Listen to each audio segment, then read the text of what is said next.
Democrats taking a hard enough stance to condemn the rising anti-Semitism in our country. Here now to weigh in is radio show host Kathy Barnette, who just returned from a 9-day trip to Israel. Thank you so much for joining us. Thank you so much for having me. I'm so glad to be back home. So great to have you back home. I'll ask you first, though, your reaction to what transpired yesterday in terms of this anti-Semitism resolution. They actually combined it with other forms of bigotry and hate and did not specifically call out Ilhan Omar.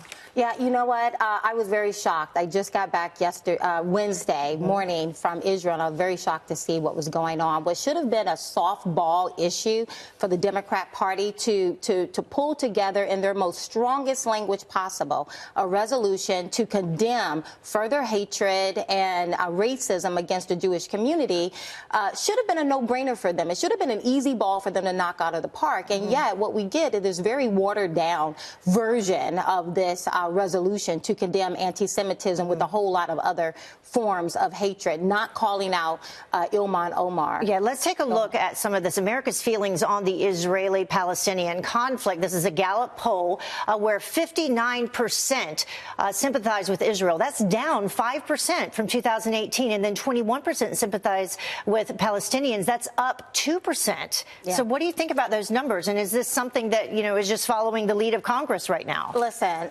kind of like the Republican Party, Israel is finding a very difficult time and telling a really great story. I can only tell you what I saw when I was there.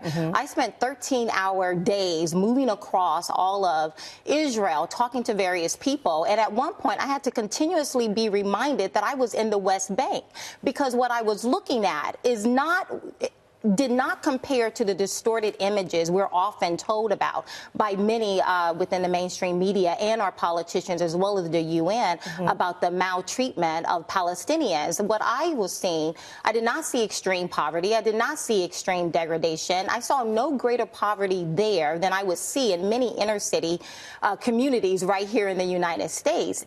Even when we were looking into the refugee camp, I pushed back on Colonel Danny Tazar, who was in charge of building the security fence, because, again, it did not match the various images that we get on a daily basis on the mistreatment of the Palestinian people. I saw roads, I saw agriculture projects that were all funded by the Israelis. I saw, I did not see tent houses and tin huts and people ill-dressed for the winter weather. So I didn't see any of those things. It's being misrepresented here in the United States. And not only that, but I am seeing, especially by Ilhan Omar and various others, an irrational fixation on Israel that is not warranted whatsoever.